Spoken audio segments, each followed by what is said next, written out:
Today we're chatting with Victoria Moran. Welcome everyone to the Plant Powered Business podcast. I'm here with my co-host Johanna and our Hello. special guest. Victoria may not need an introduction for many of you, but I'm going to give it a shot anyway. You'll likely know her from the Main Street Vegan podcast, available on all podcast platforms, and the Main Street Vegan Salon, streaming on Unchained TV. She's also the author of 14 books about well-being, spirituality, vegan living. Veg News magazine listed her among the top 10 living vegetarian authors. Very cool shout out. And she's an accomplished professional speaker. After the publication of Main Street Vegan in 2012, she founded the Main Street Vegan Academy, which trains and certifies vegan lifestyle coaches and educators. She's also a certified life coach and holistic health coach herself, and a RYT 200 registered yoga teacher. These interests give her the ingredients to assemble workshops and retreats on living well and aging well, spirituality, and thriving as a vegan. She's also co-director of the Compassion Consortium, an interfaith spiritual center for animal advocates, and was lead producer on a 2019 documentary, A Prayer for Compassion, as well as a co-writer with her husband, William, of Miss Liberty, a feature film in pre-production about a cow who escapes from a slaughterhouse and the human drama that follows. So needless to say, Victoria is a very passionate animal person and longtime vegan. She was even honored in 2024 with an induction into the Vegan Hall of Fame, which I'd personally love to know more about, Victoria. Well, let's dive in. Welcome, Victoria. Thank you for having me. Yeah, we're excited to chat with you today. I think both of us have been fans for a while, so very honored to have you on our podcast. We usually like to kick things off with asking people, why veganism? What was your vegan journey? I've always had a heart for animals. I had a nanny as a kid who introduced me to vegetarians. She wasn't quite vegetarian herself, but I think she wanted to be. And we would save little birds and stray cats and dogs and do Christmas caroling for the animal shelter, that kind of thing. So it was just always there with me. I tried to be vegetarian at 13. I lasted about 4 months, but at 18, the combination of this animal thing that had always been with me and then discovering yoga. And at that time, yoga was not at all what it is now. There were 3 books in the Kansas City, Missouri Public Library. But one thing they all said was that if you're going to be serious about yoga, you have to stop eating animals.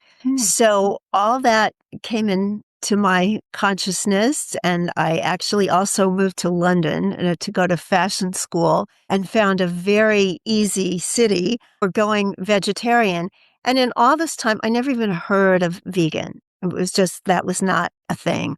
But when I got back to the States a couple of years later, I was somehow introduced to the American Vegan Society and what they were doing. And it made perfect sense to me, but I couldn't do it. It seemed so extreme and so just bizarre that anybody could actually do this incredibly lofty good. I mean, I knew it was morally right. I just didn't see how it was practically possible. But Jay Dinshaw, the late founder of the American Vegan Society, and his very much alive wife, Freya, just never gave up on me. They just believed that I was supposed to be vegan and I'd be vegan for a while and I'd fall off the wagon and they would believe in me and lift me back up until ultimately I was able to be vegan at home, out, everywhere, all the time. And I know to some committed vegans these days, they're probably thinking, what was wrong with you? Why didn't you just do it? And it was harder then, but the morality was just as clear then as now. So why didn't I just do it? I don't know. But what I can do with that now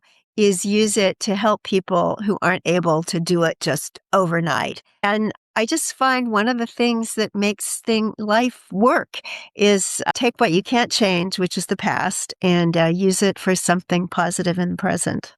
Oh, I so resonate with that.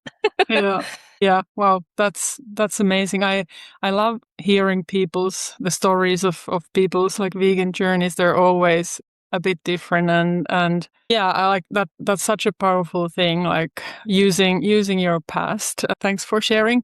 So you've had a lot of different roles in the like vegan movement, animal rights movement. Like you're an author, teacher, you have a coaching business, you're a spiritual leader. Well, there's wellness, spirituality, everything. I'm wondering if there's like a common thread going through all of that. How do you kind of look at everything that you've done? Well, professionally, to this day, if we were to meet out in the three-dimensional world at some social event, whether I knew that you were a fellow vegan or not, if you said to me, what do you do?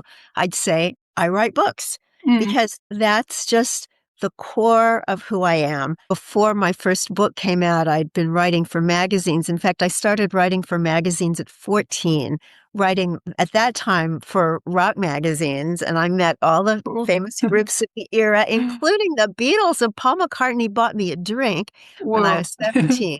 It's kind of interesting historically. It was at Bag of Nails, which was a club in London, where exactly 1 month later, maybe not to the day, but pretty close, was where Paul met Linda Eastman, whom he married. So anyway, it's like, gosh, could have been me. Well, it wasn't. But anyway, I'd always been a writer. And so what I do in the world is write. And I'm very grieved at this point in history that I'm worried for writing and for writers. I read an article by Scott Turow and some other writers some years back in the New York Times where they said that laws were passed in England in the Elizabethan era, a couple of very important laws. One was that writers had to get paid, and the other was that writers owned their intellectual property and you couldn't steal it. Well, we're now in an era where writers very often do not get paid. Certainly, if you write online, even for something big like the Huffington Post, you don't get paid.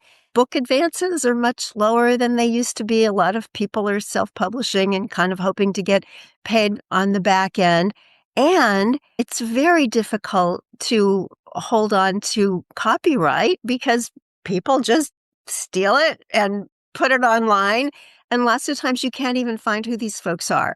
So whether the golden age of the written word is about to be over, I don't know. It's certainly endangered, and I find that a real problem. But I'm grateful that we're still able to write, and some people still read. A lot of people still read. And so that's how I would describe myself to you. Now, business-wise, since this is the Vegan Plant-Powered Business podcast, is diversification is absolutely essential these days because almost nobody, unless you happened to have been married to a president or written a book about wizards, nobody can make a living just being a writer. I shouldn't say nobody, almost nobody. And so all the writers that I know, myself included, have all branched out and we're doing different things. Now, because my writing has been in the self-help category, it's probably one of the most endangered genres in terms of AI and not having a great demand for the books that I have written 14 of. But on the other hand, it lends itself very well to some of these diversification things. So when I first started to see the writing on the wall about publishing, which was around 2004, I had always made my living as a writer and a speaker and just thought I'd do that until, they wheeled me to the cemetery. But it started to look like, things are a little bit not wonderful in the world of publishing. So I thought, okay, you write these books, you should be a life coach. I looked at Marianne Williamson and some of the other people who were doing really well at that time and thought, okay, I'm going to do what they do. And I asked friends, should I be a life coach? They said, no. And it started to make me angry because it's like, what's wrong with me? Why is everybody saying I shouldn't do this? Well, they knew me better than I knew myself because I'm not a one-to-one person. I'm, as a speaker and a writer, I'm like one to many. But I didn't know that. It's like, okay, well, I'm going to do this thing. So I took the training and became certified as a life coach, and I set up my practice. And every time I looked at my calendar and saw that I had a client, my stomach hurt. It's like, oh, I want to do a good job for this person. I care about the individual, but I don't feel confident that I'm good at this. And then I thought, okay, well, you're partway in. You got to do something. I thought, you know what? I really like health. I mean, I'm a vegan for the animals, but when I was shown the health part, it just became my hobby. It's just like, this is so much fun. The idea that you can eat these superfoods that don't just fill you up, but they actually do something for you. And they, it's all fun and wonderful. So why don't you become a health coach? So I found a health coaching program that was vegetarian, at least, and enjoyed that very much, and enjoyed health coaching more than life coaching, but it didn't make me a one-to-one person. But what it did do was show me what those training programs are like, what makes them work, what makes them not work, what would make one fabulous. So that was at the root of Main Street Vegan Academy. Even though it was another 6 or 7 years before I would found Main Street Vegan Academy, I learned through those programs that I took what would really make a program take off. So I do a lot of things. So, at that theoretical party, I would tell you I write books, and I might add, and I have a podcast, and I run a school, and then I'd stop because after 3 things, people glaze over. You've done so much, though. It was hard to condense your bio. So I can imagine introducing yourself at parties is a little difficult. But thank you for that overview. That makes a lot of sense. And what I like about the story there is that you had friends that were giving you feedback. You tried different programs. You were collaborating along the way in different ways with different people.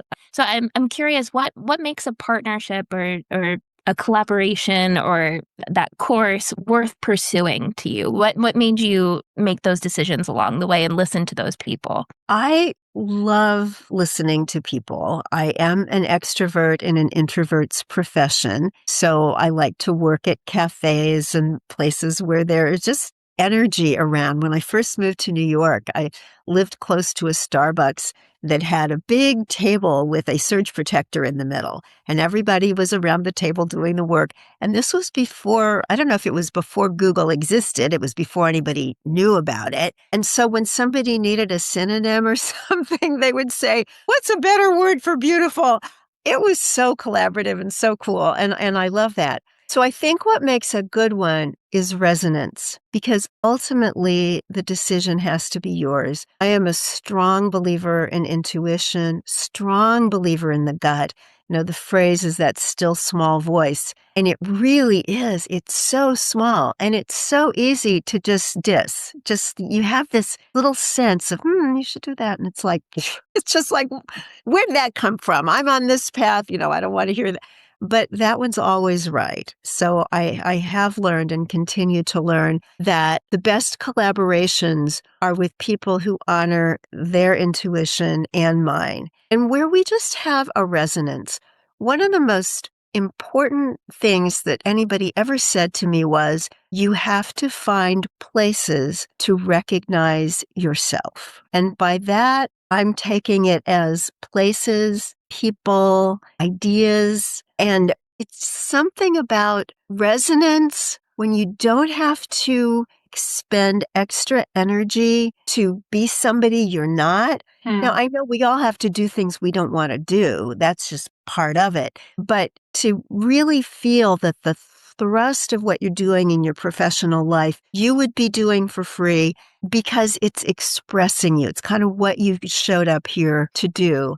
I find that I do best with people who are a little bit more like me, but I also have to have some people in my circle who are different and who think differently. So, for example, I'm working now. Do I get to name names of Yeah, people? sure. Stephanie Red Cross West from Vegan Mainstream. She's going to help me with my social media because, I'm almost 76 years old. So the whole social media thing and the whole setting up video and blah, blah, blah, really, really difficult for me. So I do need some help there. So I'm working with Stephanie, who is fabulous. And she sees how things are done in a very different way. So we resonate as vegans and, girlfriends. I mean, I went down to work with her in person several years ago, and we ended up finding a stray cat and spending a lot of time on that as well as our work. So we are definitely copacetic, but her brain is much more business oriented. I'm a writer. I mean, I'm a writer and I'm a performer. That's just what I've always done. It's what I always do. My comfort zone is number one, a big city. I just really know what to do when there are tall buildings around me, even if I don't speak the language or whatever, and using words to get across what's important. Speaking is my favorite thing to do in the entire world, and writing is my second favorite thing to do. And so I've looked at the world through that lens. Now, Stephanie comes from the corporate world, and now she's very good at working with solopreneurs, and a lot of my Main Street Vegan graduates work with her as well. And it's so interesting to open my mind, which can sometimes get so closed up, to things that she has to say that often just rub me wrong because they have something to do with technology, and I just wish it would disappear. And of course, I will disappear long before it does. So I just have to kind of breathe into, you're on the same page. She's just coming from a different culture, that business culture. And those of us who care about animals and saving animals, we have to sometimes inhabit cultures that aren't native to us. So that's what I'm doing. That's what I'm doing right now. And if this time next year you have me back and I have tons and tons of YouTube followers, it would be because I did what Stephanie told me. Cool. Thanks for sharing. And I love that you mention the people or one person that you collaborate with, because we're very much about lifting each other up and about collaboration. Like, we do have to do this together, and it's at best so beautiful how we complement each other with our skill sets, and at best also encourage each other to grow a little bit outside the comfort zone, or sometimes a lot, but very cool. You mentioned a Main Street Vegan Academy and the podcast. So before you started the podcast or the academy, were you kind of looking at the market, like what's missing there, what you could offer, or how do you perhaps see unique offer at the moment? I almost feel that I need to apologize for my answer, except I won't, because the Main Street Vegan brand has proven to be very successful. I wrote the book Main Street Vegan, and then as it was about getting toward the end, these ideas just started popping. There ought to be a Main Street Vegan, radio show was what I thought of at the time. I don't know that I'd ever heard the word podcast in 2011. And there ought to be a Main Street Vegan Academy, training and certifying vegan lifestyle coaches, and Main Street Vegan Productions, and we'll help people with documentaries. And it was just all these things came in this very kind of intuitive way, which is how I operate in the world. And I guess my apology would be, this is a business podcast, and I wish that I was giving you this very, business-like answer, but I can only tell you what actually happened.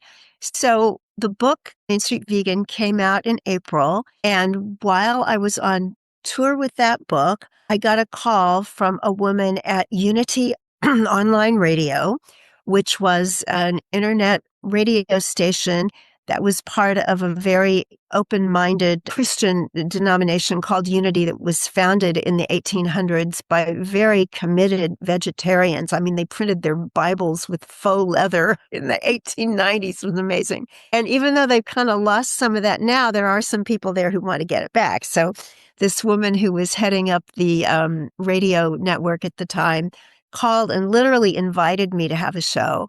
And I started doing that. So it was live, but it was also going out online as a podcast in those early days. I think it was the 5th vegan podcast. And now, as we know, there are lots more.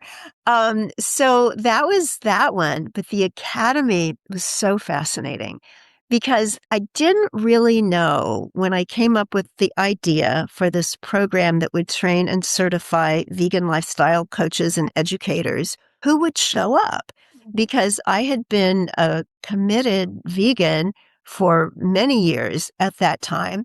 But my work wasn't really in the strictly vegan area. I'd written a big book in 1999 called Creating a Charmed Life. Biggest book I ever wrote in my career. It sold 250,000 copies US, foreign rights to 32 countries. And it was about living well and, contemporary spirituality, I think was what they were calling it. So most of the work that I was doing, most of the speaking gigs that I was getting, I'd still speak at Vegetarian Summerfest and, some places when vegans would invite me. But basically, I was out speaking for associations and corporate events and conferences and things like that. And my books were kind of in that self-helpy world. So when I wrote Main Street Vegan, I just wondered how much of a platform I really had in veganism and how many people would come to the Academy. But they did. We had, I think it was 13 people for the first class. Wow. And then once that was done, it was like, oh, I guess we'll do this again. Well, we're now going to have we're online now. We were in person in New York City then.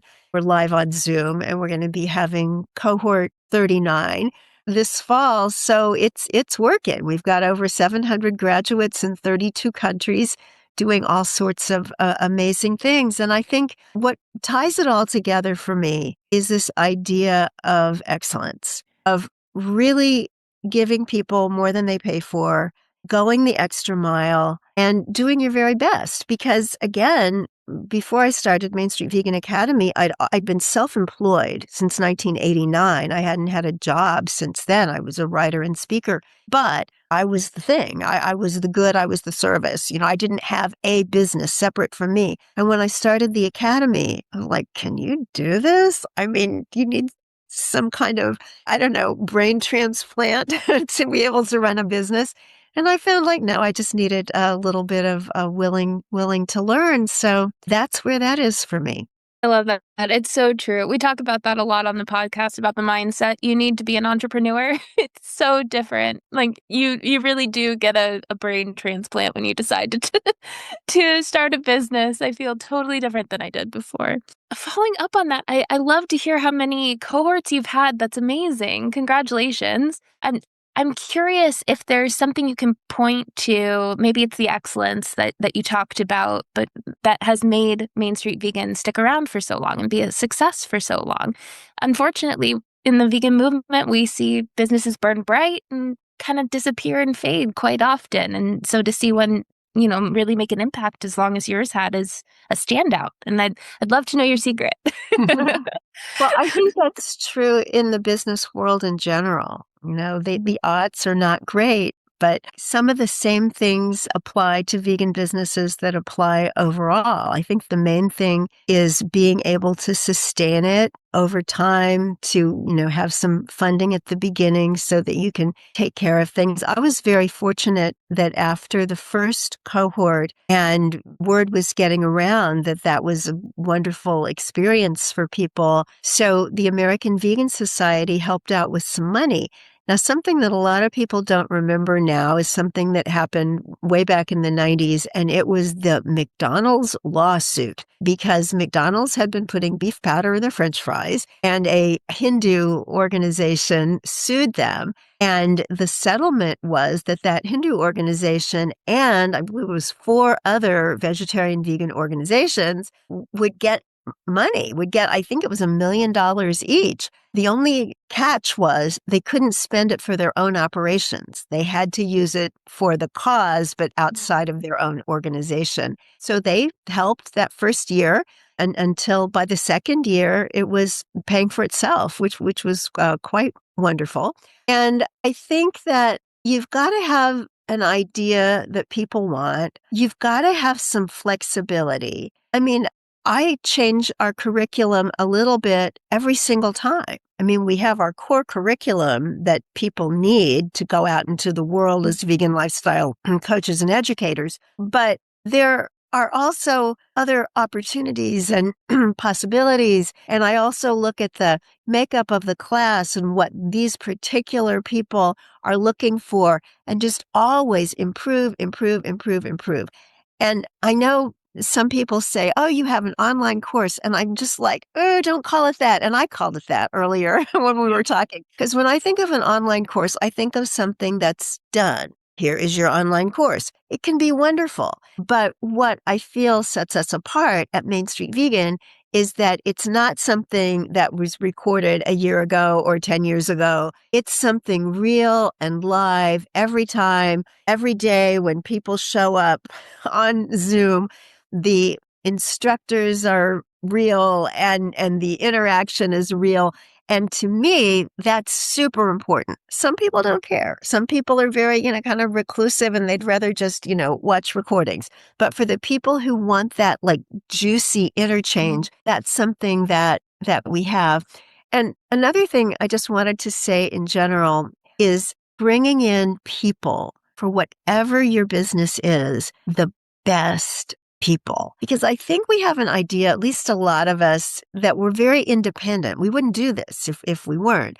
But nobody can do it all by themselves. And I believe that the number one secret of the success of Main Street Vegan Academy is the instructors that I have been able to attract for all these years. And again, this is something else. I'll tell you something from that book that I wrote that sold so many copies, Creating a Charmed Life. It's 75 little chapters. And one of the little chapters is play your free square. So if you have ever played the game of bingo, you know that in the middle of the bingo card, there is a free square and you don't have to do anything to get it. Everybody has one, but it is just as valuable as B17 or O59. And so in our lives, I believe we each have a free square. And that is something that we've just got. I mean, we came to earth with it. And maybe it's a talent. Maybe it's just a kind of penchant for some things to come easier. Some people have it for making money. I remember hearing a guy say to me once, like, I don't understand what the problem is. Everybody's got these money problems. You just make it, you invest it, you spend it, you enjoy it. And I'm looking at him like, oh, okay, never quite looked at it like that. Other people, they just sing. They open their mouths and they sing beautiful notes. I can't carry a tune. I don't know how they do that. But I do have this other free square, and that is for connecting with people. So I told you about the Paul McCartney thing. I mean, I have had run-ins with Michael Moore and Muhammad Ali. I mean, it just happens to me. And people that I meet that aren't necessarily famous, but are really helpful, I run into them too. So for Main Street Vegan Academy, I take advantage of my free square, which is that I happen to run into people and I happen to make friends with people. And I've got a lot of friends in the vegan world. And so they tend to say yes. In fact, nobody's ever said no. We have a wonderful core curriculum with dietitian Marty Davy, with chef Fran Costigan, fashion designer Joshua Katcher, Dr. Milton Mills. Chef AJ has been on our core faculty for the past 3 years with her wonderful husband, who is a cinematographer, helping people get better with their video. And then sometimes we have extra people. So this time we had Dr. Michael Greger that people really, really wanted. And I guess it was 2024. Some people were interested in religion and veganism. Basically, why aren't the religions doing more for veganism? And so I asked Rabbi, oh, now I'm going to blank on a name. That's what I get for being almost 76. Rabbi David Rosen, and invited him to speak. He's been knighted by the Pope for what he's done for Jewish Catholic reconciliation. He received, I think it was an MBE, Member of the British Empire, from Queen Elizabeth, a really extremely accomplished gentleman. And he said he would speak and all that, and that was great. And then October 7th happened, and he was living in that part of the world. And so I emailed him, I'm so sorry you're going through all this. Of course, you won't want to do this presentation. And he wrote back and he said, this is the most important time to do this presentation.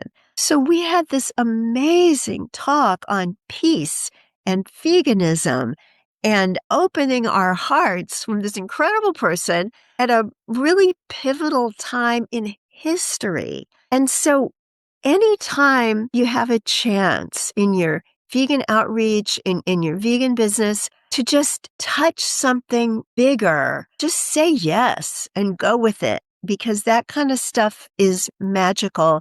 And I happen to believe that more and more of it is going to be happening for vegans, because even though I realize we're in a time right now, a little bit of setback, especially here in the US, this is the way of the future, because this is the way of justice. Yeah, no doubt about that. Like, wow, that's like, yeah, a mic drop moment. And I hope everybody listening takes that message of hope. And yeah, it's like, there's no other choice. It's the future. Also, I wanted to take a moment to repeat that. So play your free square. That's what you said, right? Yeah. For myself and also to everybody listening, like really think about that for yourself. I love that way of putting it. So thank you. Well, if you don't know your free square, Mm, ask the people around you.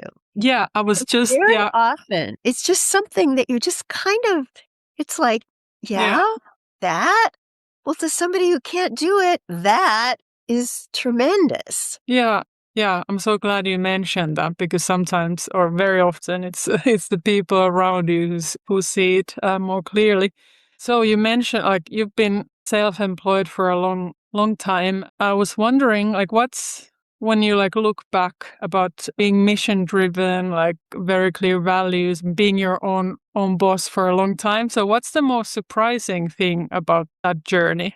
I guess the most surprising thing right now is that I actually miss some things about being employed. Hmm. I miss some things about going into an office. And I know a lot of people who are employed are not going into offices. But I think that's why I know that co-working places did a big dip during COVID, but now they're just becoming wildly popular again. And I think there is something, we have to know ourselves. And if you're more of an introvert, then, you just go away. I remember reading a story about a writer who wrote in a little shed outside of his house, and it had a big blind that he would pull down and it would say, "Go away." And being, somebody different from that, I really need to get enough life and energy and people into my day to fuel my work. Yeah, I think that's it. When I left working in an office, I was working for a local magazine in Kansas City, so I was writing. It wasn't like I was doing some horrible labor that I couldn't stand, but it just felt like, I'm doing all this freelance stuff on the side. Maybe I could make it. And God bless my good friend, Rita Rousseau. She's my only friend from grade school that I still am in touch with. And I remember calling her, this was like 1989, and said, I told her how much I needed to make, and did she think I could do it? And she said, "Oh, you could make twice that." And just her confidence gave me the confidence that I didn't have. And here I am, lo, these many years later. Oh, we all need that one person in our Yeah. corner, right? Cheering us on when we're about to do something that feels really crazy. Exactly. I love that. Looking at it through a money mindset, right? Like that's one of the biggest hurdles that a lot of entrepreneurs take on. Like, can I go out on my own? Can I afford this? And, I have responsibilities, maybe a family. But beyond that, let's say the numbers work because Rita reassured you. What else do you look at when you're starting your own business? Is it impact? Is it keeping your integrity? What are those big pieces that, okay, this is for me. I want this in my life? I think it has to do with how do you feel in your gut? When you get up in the morning and say, "Okay, I am going to go forward with my cookie business." If you feel like, yeah, or even like, "Oh, this is scary, but yeah," then you just know it's meant for you. And some people say, "I felt like that and it still didn't make it." I mean, I was just listening yesterday, we're losing so many of our wonderful vegan restaurants. And I saw Red Bamboo in Greenwich Village here in New York is going to be closing after 24 years. Oh, And I mean, it was just so sad. But the woman who was talking about it was saying, but we've done so much in the 24 years. We've served so many people. We've had a really good run. And even though I know she was crying behind the words, if you put your very best into something, you give it much more of a chance to succeed. And even, heaven forbid, if it doesn't, or if it does for a while and doesn't forever, you've put something net positive out into the world. Oh, did you get goosebumps, Johanna? Because I did. Yeah.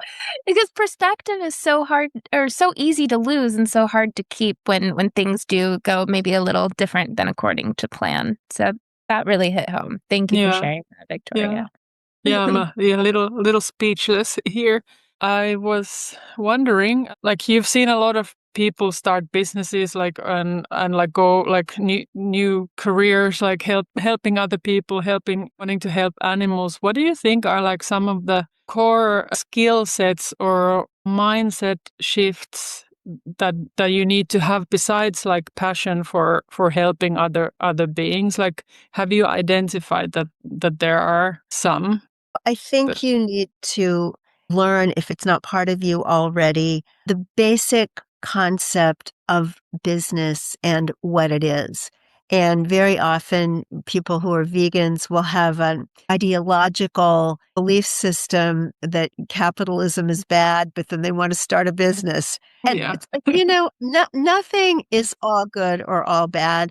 And the one good thing that I can say right off the bat about capitalism is that the consumers control everything. If humans decided, I don't want any more meat, eggs, or dairy, do you think they're going to keep killing animals? I mean, these people aren't killing animals because they like to kill animals. They're doing it to make money. And so if we can go into our business with what does the world need and all that, but more, what are people willing to do? You can look at this in just any sort of good or service. You look at podcasts and other sorts of things online and who's getting listened to. It's very often the people who are offering something that people want. And so depending on where you are in the world, there is a higher or lower percentage of people who are interested in animal rights and ethical living. There is a very, very high percentage of people everywhere on earth who are interested in themselves, their well-being, their health, their financial stability, their family, their interests and passions. And so if you can get this connection, it was Aristotle who said, where your gifts and the needs of the world meet, there lies your vocation. So I think that's really worth looking into and looking over. And something we have to remember as we look at starting a vegan business is that it's going to have to appeal probably to more than vegans. Now, my business, Main Street Vegan Academy, is training vegans to be vegan coaches. So I've had people sometimes who aren't vegan who've wanted to take the course. And the analogy I always use is if you want to be a nun, you first have to be Catholic. You got to be vegan if you're going to be a certified vegan lifestyle coach. But most vegan businesses, it's much, much smarter if you've got something that is going to draw in non-vegans. Number one, that's going to make more vegans. That's going to help more animals. But also, your marketplace all of a sudden grows from whatever our little percentages of the population to a much, much larger slice of that market pie. Being rational, being willing to look at the data, look at the stats, see what the interest is, what the demand is for what you want to offer, how have other people done offering things that are similar. And very often people will say, oh, this, nobody's ever done anything like this before. Well, then you might kind of want to think, well, with all the billions of people in the world, if nobody's ever done anything like this before, then maybe it could mean that you're just incredibly genius and this is going to set the world on fire. But there's also a good chance that nobody's ever done it because It just wasn't going to work. Get good people around you, believe in yourself, and then be willing to just work like crazy. Because having your own business, I always tell people, if you work for yourself, your boss is a tyrant. And so some of that is just the nature of being self-employed, of being a small business owner. But even though that's true and that's kind of fun up to a point, we also really have to take care of ourselves because burnout is real and it's a killer. I recommend the documentary Third Degree Burnout, made by Main Street Vegan Academy graduate Nivi Jaswal. It's really a thing. And I think we're in a time in our history when we just work all the time and there's no such thing as business hours and weekends don't mean anything. And it can be a holiday celebrated, by everybody and they're still sending you business emails on that day. We just have to have the discipline to say, stop. So, for example, one day a week without technology, or now everybody's like cheating, like, okay, I'll do one day a week without technology, but I have to have my phone. And I understand, it's like you have to have your phone, but can you have your phone without living in your phone for at least 24 hours a week? Can you get away? Can you laugh? And the last thing that I want to say, because I think this is so relevant to people in vegan business or people looking to have vegan businesses, that may be your niche, that may be your need, that may be your next step. It may be what you're supposed to do. But there is great power in vegans doing things that aren't vegan. So think about Joaquin Phoenix. Now he's a vegan, but why does anybody care? Because he's an Academy Award-winning actor. Used to get a lot of mileage from Biz Stone because he was a vegan and one of the founders of Twitter. Back in the day, it was Twitter. And so if you can do something that's really quality in your world, then there's a lot to be said for that. I mean, I'm going to be having a young man on my podcast in a few weeks, Daryl Williams, who calls himself the vegan realtor. Well, come to find out, he's with that company, Serhant, that has a Netflix series. And it's like, this is so cool. They let him call himself the vegan realtor.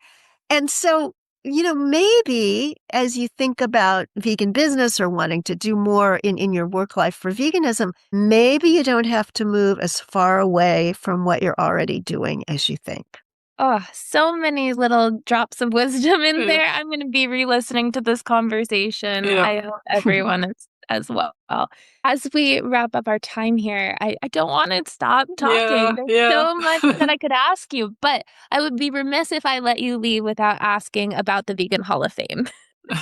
Oh, okay. What did that recognition mean to you? Tell us the story.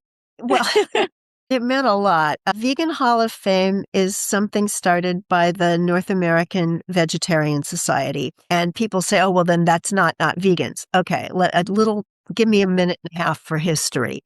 Back in 1974, the International Vegetarian Union was considering having their World Congress the following year in the U.S., but they only do those world congresses in countries that have a national vegetarian society, and the U.S. hadn't had one since the 1800s. We did have a vegan society, interestingly enough. So the Vegan Society was willing to let a couple of its young workers go and start the North American Vegetarian Society so that the U.S. could host the 1975 World Vegetarian Congress in Orono, Maine, which just started so much. So 2,200 people from around the world and really kicked off the whole vegetarian vegan thing that was to become very big thereafter.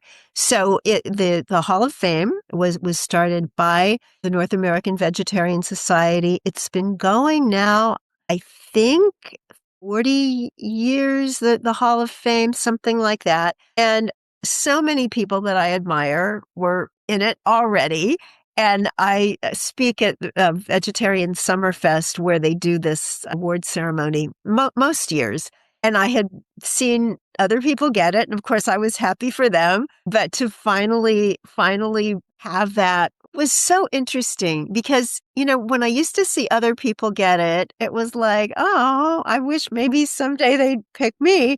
But when I finally got it, it's like, oh my God, there's so many people who have done so much more than me. I mean, I think of these people that go in undercover and, just really risk their lives and their freedom. Those to me are the Hall of Famers, whether they're in the Hall of Fame or not. But I'm very grateful and grateful to NAVS for that honor.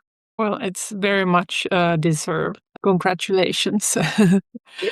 Unfortunately, we're at the end of the hour. I mean, yeah, it would be so much fun to keep talking, like easily another hour. But for now, thank you so much for your time, Victoria. Like, this has been amazing.